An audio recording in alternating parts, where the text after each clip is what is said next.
This is the Average to Savage podcast with Paul Guarino. Everyone and anyone, athletes, celebs, and much more. What's up, everybody? I'm back for another episode of the Average Savage podcast. Got another special guest, former Rutgers player and motivational speaker, Eric LeGrand. Eric, what's going on? Hey, what's going on, Paul? How you doing? Good. So we're just going to jump right into it. You ready? Yeah.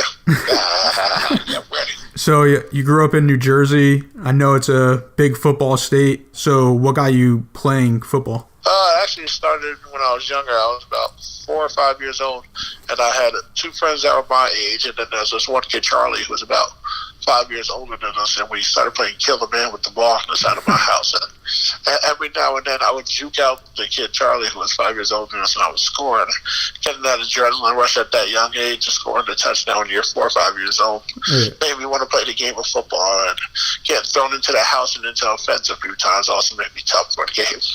Yeah, for sure. Now, going into high school, did you play any other sports in football? Oh, yeah. Baseball, basketball. I actually thought baseball was going to be my calling. I was a pitcher, center fielder, and I loved the game. But, football, I was probably my best at football, even though I thought my best game was baseball. But football, took me to where I am today. But yeah, I love baseball and basketball. Gotcha. So what other offers coming out of high school did you have besides Rutgers, and what made you choose Rutgers? So actually, it was all I had Virginia and Maryland with Rutgers, and it was all in the beginning because I'm not gonna lie, I was not qualified when I first started taking SATs. And then a funny story. I remember when I thought I passed SATs with a score that I needed with my GPA. I remember texting all the coaches, like Charlie Weiss was at Notre Dame at the time, Urban Meyer was down in Florida, and all these other coaches, and they're like, "You were faxing in your offer, congratulations, this and that." And then my head coach had to go back and text him like, he is not qualified. He read the answer the wrong way. It was crazy, man. Gotcha. So what made you choose Rutgers over, you said, Maryland and Virginia?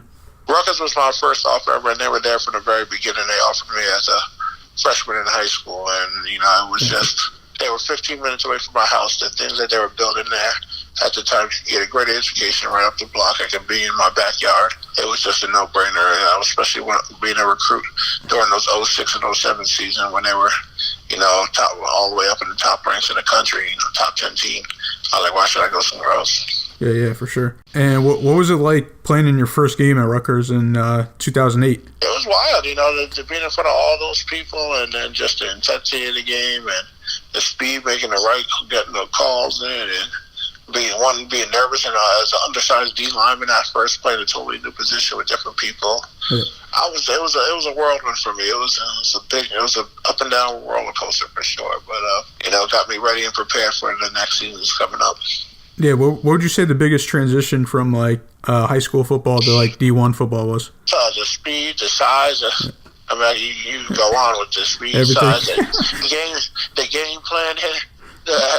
Just what goes into a week of practice, everything is just amped up to another level that it's hard to explain unless somebody's actually been there and done it. And then once you have somebody's been there with you, you know exactly what we went through. It's just like you have that bond with them, but it's just a whole nother level, even and just mentally as well.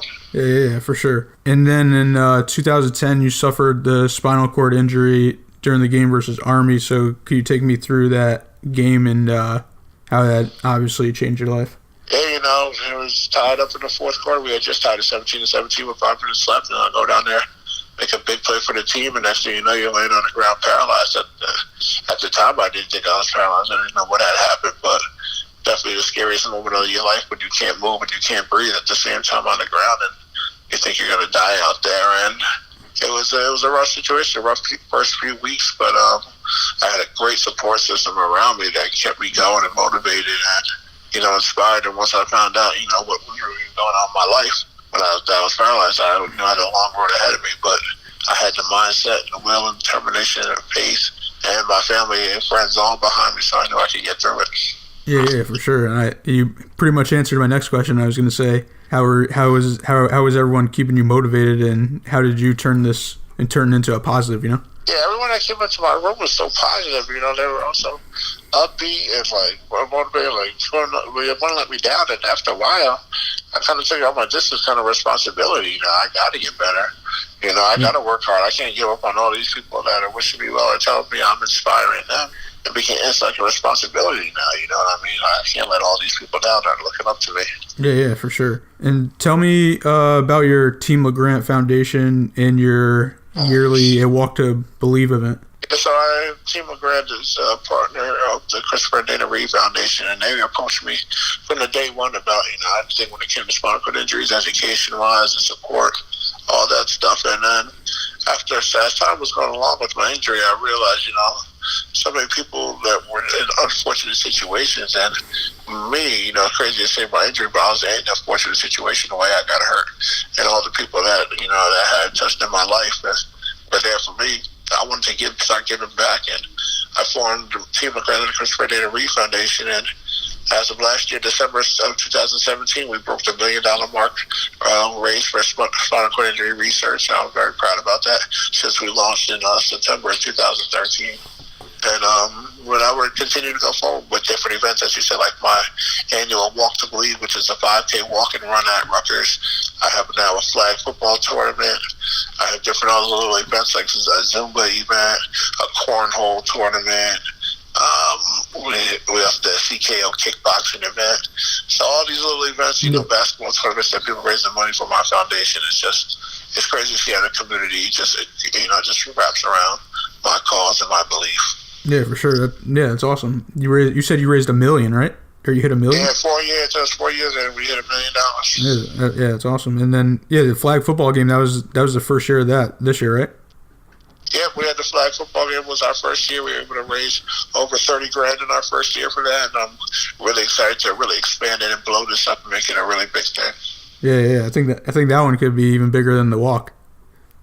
It might blow up there, but we'll see. The walk brings in a good amount of money. Yeah. That's bringing in over 6 figures, so that's a lot of money. Yeah, for sure. So I know you've been on a ton of shows and met a crazy amount of athletes and celebrities, and you got a lot of awards. So what's been like? I know you probably have like a ton of them, but like, what's been some of your top favorite moments over the past few years? Oh man, the ESPYs. You can't. That moment right there when you win the Jimmy B Award in front of millions of people and people are shouting you out like LeBron James afterwards, and then heading upstairs to the after party and everyone wants to be around me and take a picture with me and things of that nature. That'd be a top moment of my life. Graduating and getting to meet Barack Obama, the president. That was really cool as well. Giving a commencement speech at my graduation. There's a lot of things that achieve, but I'm on my grind right now, man. I really want to get some things accomplished in my life with my speaking and my foundation, and also my YouTube blog. I got a lot of things I want to get with when I want to really get going with my show, Mission Possible. So I'm driven and motivated right now. I don't really have that much time to sit back and reflect on all the good stuff, but I'm ready to go get out. I want to do another book, in the near future. So we'll talk about that as well. Yeah, for sure. And as I was writing down these questions, I was just like, there was so much stuff I didn't even know like what to ask. So that's why I was just like, let me just see his top favorite right now. I definitely got a lot going on, which I like. I'm definitely blessed with that. Yeah, for sure. And actually, so you had your own show on Fox, Mission Possible, and I saw that you're trying to get that back going up, and I saw you met Gary Vee and stuff like that. So what's the update and what's going on? What's your plan for that? Yeah, Gary Vee was an awesome dude to meet. He's incredible. He goes at 150 miles per hour at all times. And just being able to sit down and speak with him was really incredible. And hopefully do some stuff with him in the future. But with Mission Possible, we're looking for a sponsor. We want to get a sponsor behind it that believes in the concept, that believes in our mission, and go out there and execute. We got a lot of cool episodes that we can do, and there's a lot of people that reach out to me once they saw the first season. So I really want to get that going again, but just need to get that sponsor behind it so we can really make the magic happen. Yeah, for sure. And can you tell the people what the show is about? Yeah, so Mission Possible is a show about me being a host and going into other people's lives in the disabled community that are, living in life in the face of adversity, but they're doing extraordinary things. And we wanted to showcase that and bring, give them a platform to share their story where they may not have, had that platform to share before.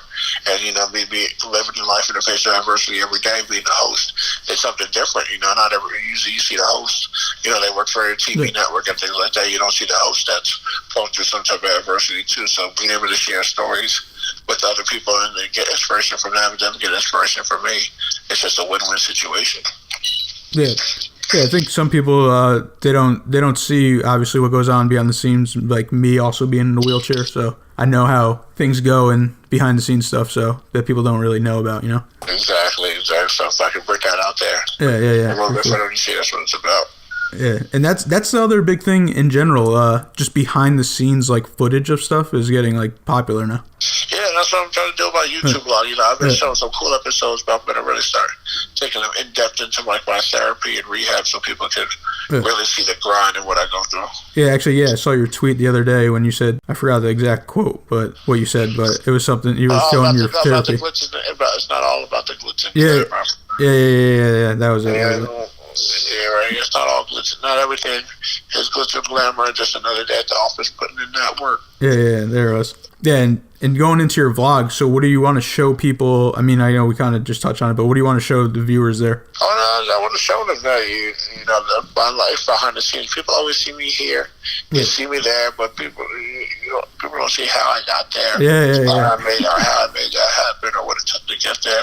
The team that I had behind me with my team of friends and family, things of that nature. And just, I want to show them the cool stuff, like behind the scenes. I'm backstage at a concert, or I'm behind the scenes at a boxing fight, or backstage at a wrestling match, things like that. I want people to be able to see that and realize, even when I get to meet all these famous people, they are normal people as well. And then also want to take people through my rehab. A lot of people have adapted, and been working for me in rehab, but I want to take them through the grind. And when you reach plateaus in life and how you have to handle those plateaus and push through them and things of that nature. So that's why I'm excited to show them that as well. Yeah, for sure. Is there anybody that you want to collab with, like social media wise or athlete wise or celebrity wise? Nothing like anybody specific right now. I'm working a lot with Eric Thomas with my motivational speaking, which I'm happy about, and growing that, and then also doing some speaking with Gary B and things of that nature. So those are my two guys right now, and it's just got to keep on going forward with them and just lean on them for some advice and see where life can take, because those guys are killing the game. You're making a big impact in the world, and that's what it's about, making an impact in the world and helping other people. For sure. And what are your goals for 2019? Oh man, last year I said I wanted to learn Spanish, and I started off really well, went for like 2-3 months, and then it started to get real hard on me, and I gave it up. This year, I got to learn. I'm around people in my life that speak 2 languages, and I feel dumb that I don't. Like my nurses, they all speak different languages, whether they're coming from Africa or from the Caribbean. They all, speak 2 languages. My therapist, Buffy, she speaks German and English. I feel like I'm surrounded by people that speak multiple languages, and just me knowing English makes me feel dumb. I'm not gonna lie. So I want to learn another language. That's my goal in 2019. That's gonna be Spanish. All right, I like it, because I also wanted to learn Spanish too, but I just never did it either. Because actually, one of my roommates, it's definitely not easy. One of my roommates in college spoke it too. I tried to make him teach me it, but it we didn't come through. That's the thing. You gotta have somebody that you can speak it with all the time. So. So hopefully I can figure this out in 2019. Yeah, for sure. You got to get that app is Duolingo. You have that? I heard about Duolingo. Yeah. I heard this. I was using Rosetta Stone last time, but I heard Duolingo is really good. Yeah, you should try it out. How about what's on your music playlist right now? Oh man, it's crazy because I got friends that are diehard into the music game, and they talk about every single album that comes out all the time. And me, I have been off my music game in the past few years, even though I do listen to my main guys like Drake, Lil Wayne, and Meek Mill, but I haven't made it to all the mumble rappers and everything yet. Yeah. I do beg with 6ix9ine music though. Sometimes it gets me hyped. Yeah. But I would say I had championships playing last week, and then I was jamming out for the month of December all Christmas music. I tried to do that to get in the holiday spirit, so I got to set my music game up though more. Gotcha. And how about this one? Who's your top 5 favorite football players? Oh, favorite? Yeah. I got 4 that I can give you 4 that are my favorite. All right. I'll start off with Peyton Manning at 4, Von Miller at 3, Ray Lewis at 2, and Terrell Davis at 1. Those are my guys. All right, that was easier than most people. Usually, I got them stumbling, and they're taking minutes to figure it out. No, those are my 4 main guys that I love to watch. Growing up and things of that nature. So, yeah, those are my 4 guys. Gotcha. And last one, what's your Super Bowl prediction for this year? It's wide open, to be honest with you, especially the NFC. Seahawks are starting to make a run right now. We'll see how the Cowboys, if they have their regular one and done in the playoffs on the NFC side, and then on the AFC side, the Patriots aren't looking as dominant as usual as they are right now at this time here. But do we count this, and do we want to count them out? But how about we go with New Orleans, Kansas City? How about that? Yeah, actually, that's the one I said a few weeks ago. Did you really? Yeah. New Orleans, Kansas City would be. I wouldn't be upset seeing that. And hopefully New Orleans wins because I can't stand Kansas City in my divisions. True. And where could you let the people know where they can follow you on social media? Yes, you can follow me on Eric LeGrand 52 on Twitter, Instagram, and my YouTube channel. And then on Facebook is just regular Eric LeGrand, EricLegrand. And come find me, follow, subscribe, like all that good stuff. All right, well, I appreciate you coming on the show. Hey, Bob, appreciate you having me.